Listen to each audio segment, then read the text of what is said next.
kuba umwana yakwiga akarangiza ntabwo byashimisha umubyeyi nko kumwereka umwuzukuru. Ukabona umwana w'umukobwa wari utegereje ko bazafata irembo ukabona ahindutse umutinganyi. Ni ukuvuga ngo rero abangaba barine gahonganye re kuba barimo barakora ibi ngibi. Hari ikintu cya mbere abantu batazi.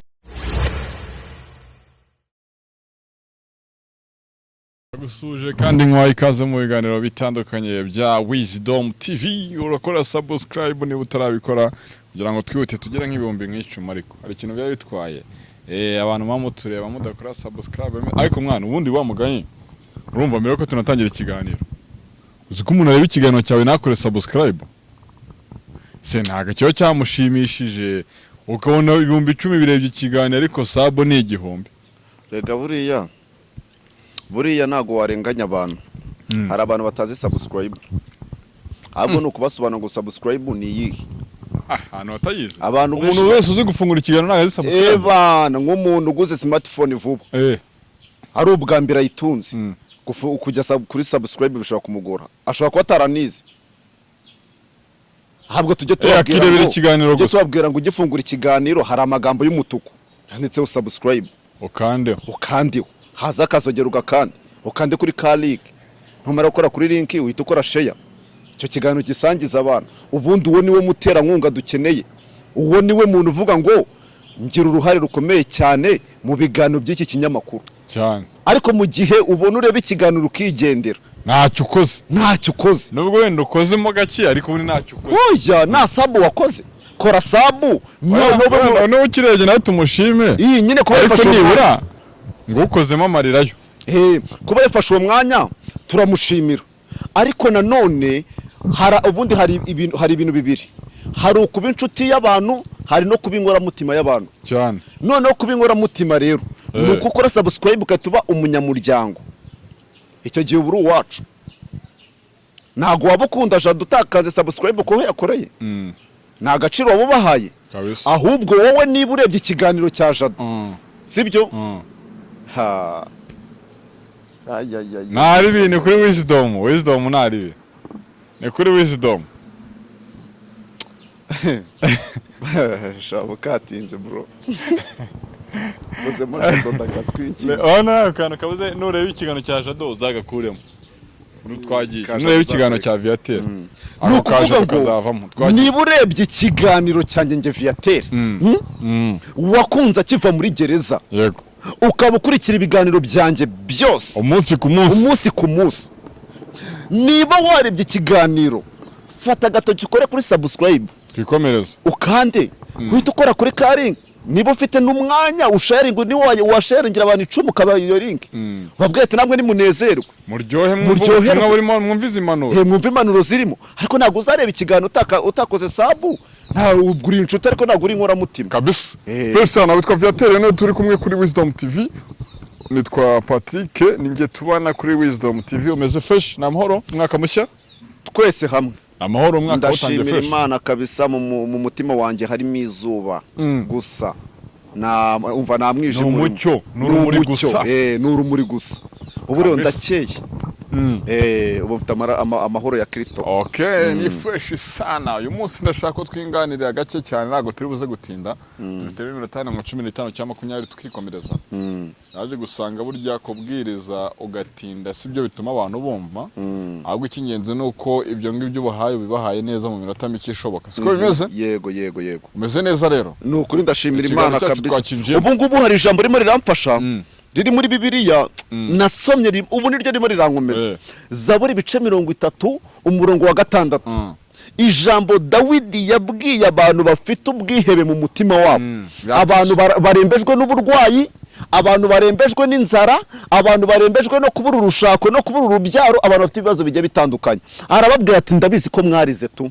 Ariko arababwira ati icyakora kurira kwararira umuntu ninjoro. Ariko mu gitondo impundu zikavuga. Haleluya. Noneho Yesaya 48 umurongo wa 7 agiye kubihamya neza. Ahitavuga ati mwategereje amasezerano y'Imana igihe kirekire. Aravuga ati reka mabwire ijambo rimwe. Aravuga ati biremwe nonaha. Si bya kera. Mutazavango ni bya bindi twari tumenyereye ngo y'Imana yavangira ati biremwe aka kanya. Ubu tuvugana. Nanjye reka mubwira abantu bo kuri Wisdom TV mbabwire ngo mu izina rya Yesu ibibazo byose mwari mufite biremwe nonaha. Abantu bafite ubukwe tubifuriza ubukwe bwiza. Tubifuriza ubukwe bwiza, ababuze urubyaro tubifurize kubona urubyaro uyu mwaka. Ubu mwaka utandukanye n'indi myaka. Ubu mwaka wo kubona abana b'abahungu. Nubwo waba umaze imyaka 5 cyangwa 10 utarabona umwana. Ikibazo ushobora kuba ufite imyaka 50 n'umukobwa utarabona umugabo kandi ufite amafaranga. Ariko reka nkubwire ngo reka ubu mwaka hari abantu bageze senkana batarabona abagabo, hari n'abagabo bamaze kugera 80 batarabona abagore. Ariko muri uyu mwaka wa 2023 umugabo uramubonye, Imana iguha umugabo. Ugutamen. Amen. Oya, umukobwa Imana imuha umugabo, umusore Imana imuha umugore, uwabuze urubyaro Imana imuha urubyaro, mbega ababuze ibyo kwambara Imana ibaha ibyo kwambara, abadafite ababyeyi Imana ibaha ababyeyi. Muri makeya, mu magambo makeya, Imana isubiza ibibazo ufite. Isubiza ibibazo mufite. Iryo ni ijambo ry'ubuhanuzi. Njye ubundi ubuhanuzi njye kujya nkoresha. Ntabwo ari amagambo yayande kuvuga ngo dore ukwivuze. Soma uyu murongo. Basomeye. Soma Zaburi ibice 30 umurongo wa 6. Iryo jambo uhere kuri uwo murongo. Niho hari ijambo rivuga ngo icyakora kurira kwararira umuntu ninjoro sha. Ngo icyakora muzahabwa imbaraga umwuka wera n'abamanukira. Iryo jambo ntago riraho. Iryo jambo nanone rata. Ni ukuvuga ngo nanone twahawe imbaraga kuko umwuka wera yamanutse. Ariko hari ijambo njya nkunda. Ntabwo turi bwinje mu bintu by'Imana, ariko reka tubivugeho. Ngo bari mu cyumba cyo hejuru. Ngo bari hamwe, ngo bahuje umutima. Eraga ntago tujya duhuza umutima, nicyo kintu nicyo kibazo gituma ntago yameneka yibaze yamenetse. None ngo bari bahuje umutima. Wumvise ikintu kimwe, ikintu bari bahuje ni iki? Umutima. None ngo bari hamwe, ngo nuko umuriro uramanuka. Ngo bagiye kubona ngo babona hamanutse umuriri ngurimo gusa nk'umuyaga mwinshi wa serwakira. Ngo nanone ugaruka uri mu ishusho y'umuriro. Ngo nuko ngabo bose ngo bavuga indimi nshya. Niyo mpamvu ururimi tuvuga rero ntabwo na ahantu barwigisha hano ku isi naho. Niyo mpamvu rero nko kuvuza iryo jambo ndagira ngo mbabwire ngo Imana ibamanurire imbaraga z'umwuka wera, umanuke mu buryo butandukanye.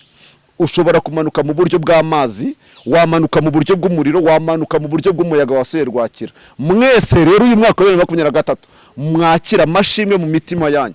Mwahuye n'abahanuzi b'ibinyoma, ariko si ngombwa ngo babahanurire. Ijambo ni iryo ngiryo. Okay, Fesana, reka noneho twinjiye mu kiganiro cyacu. Ubwo tutubande kugira twaze twakubita ubutumwa, tubanze twinjiye mu ijambo, ariko turi mu mavuta. Turi mu mavuta. Uyu munsi wa none ikintu cyitwa ubutinganye, ejo bundi twagiye kubona tubona witwa Moses Motions, ni umunyamideli wagiye wambika abantu bagiye bakomeye.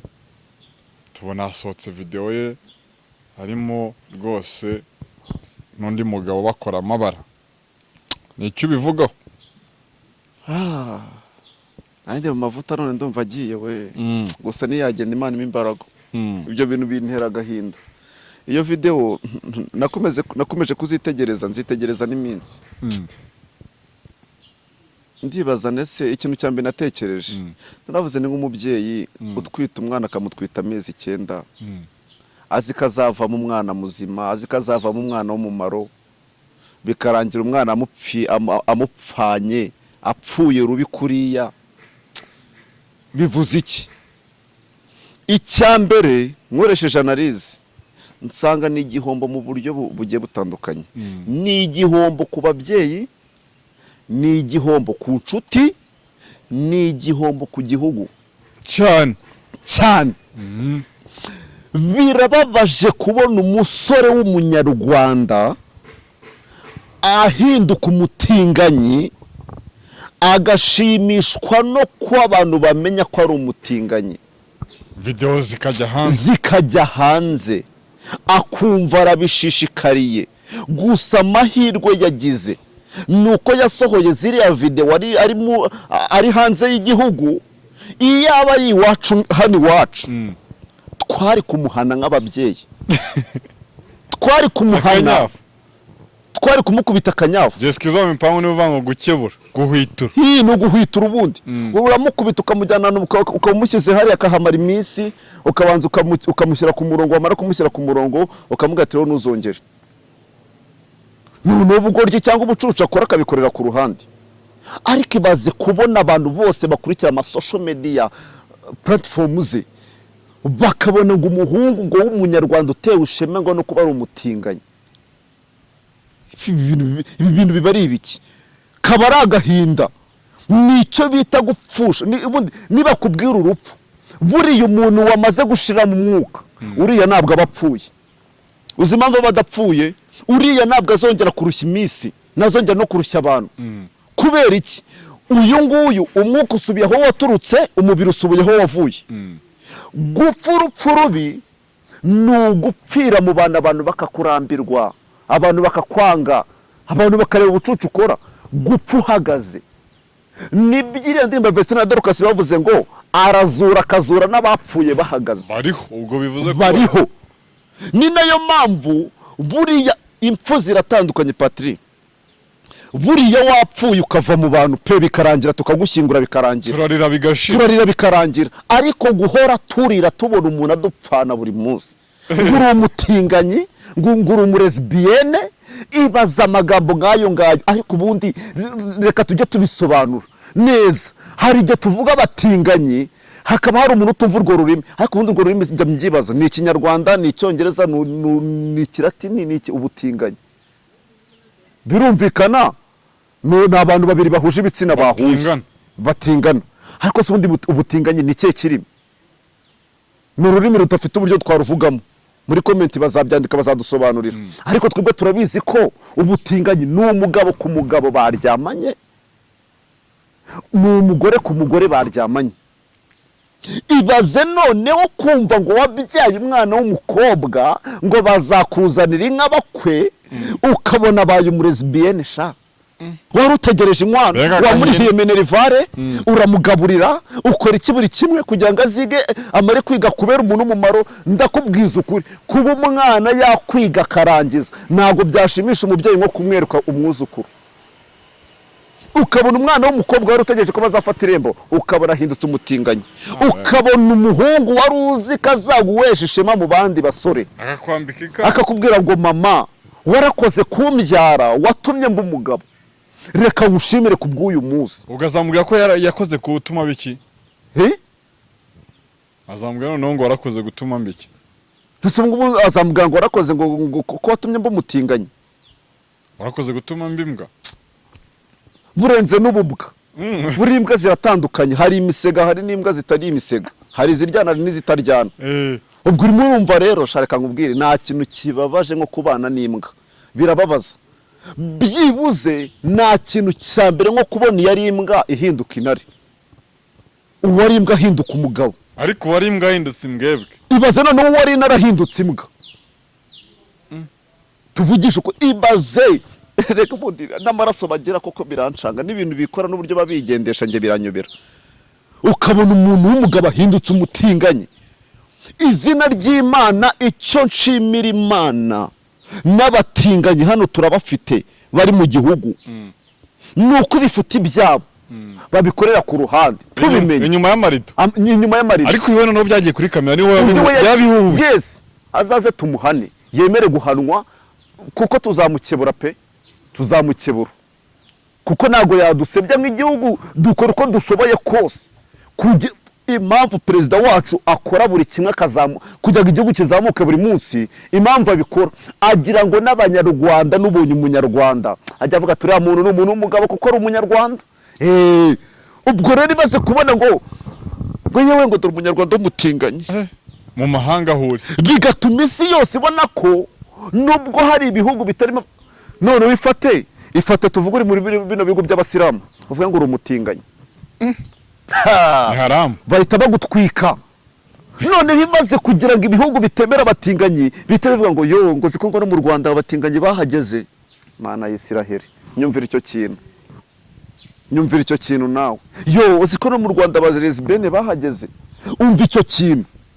Icyambere isura y'igihugu buyangije pe.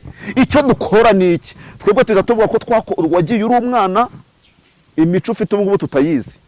Barakwihakana igihugu cyo kwihakana. Turakwihakana icyo gihe turakureka. Twebwe nago tubana n'imbwa, tubana n'abagabo. Niba wumva ushaka kugendana natwe nk'igihugu, nk'ubuyobozi bw'igihugu, gendera mu murongo bw'umuntu w'umugabo, kuko nago dushaka kugira imbwa mu gihugu.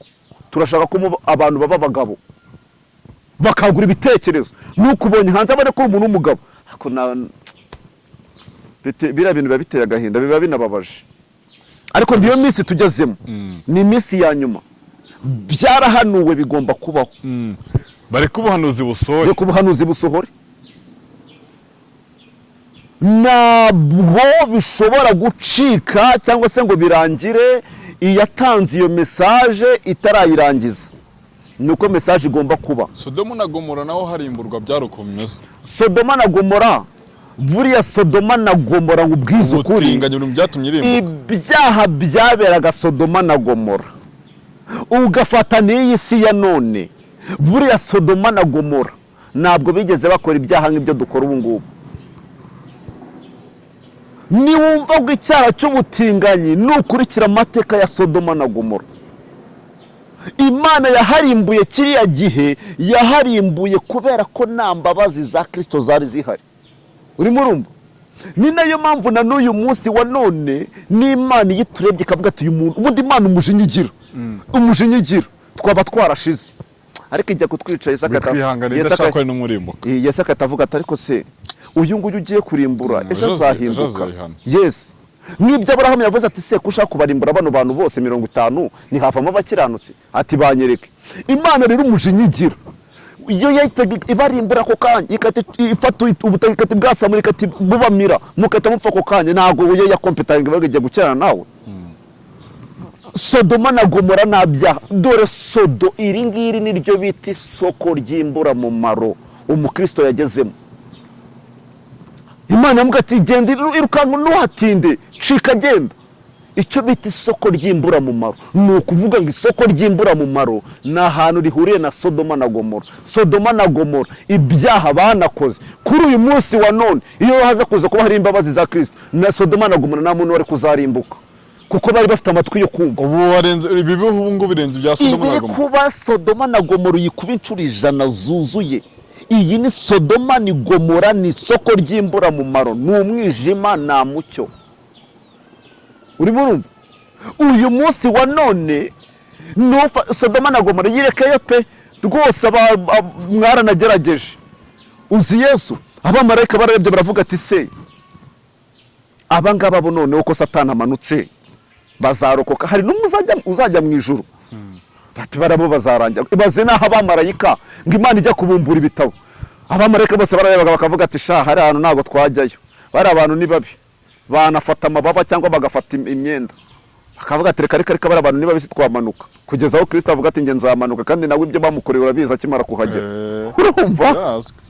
Niyo mpamvu Bibiliya ivuga ngo yaje mube nibamwemera bamugirira nabi, aratukwa arasuzugurwa. Ni ukuvuga ngo natwe turi abantu, iyi si turayitinya. Urumva? Ni ukuvuga ngo rero iyi ngiyi irenze Sodoma na Gomora, ubu baryita isoko ry'imbura mu maro. Iri ni isoko ry'imbura mu maro bundi. Abantu baririmo bari mu isoko n'abakora imirimo y'agakiza cyangwa se abaririmba indirimbo za gospel nabo se ko basigaye batwika. None se nyine tubigenze gute?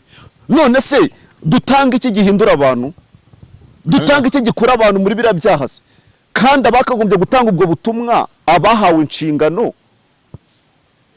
badahari. Tuvuge n'urugero, ibaze wifashe ukajya nko muri Amerika ukavuga ngo mwambasaderi runaka akavuga ngo perezida w'igihugu yambaye ubutumwa ubu n'ubu, perezida atabuguhaye.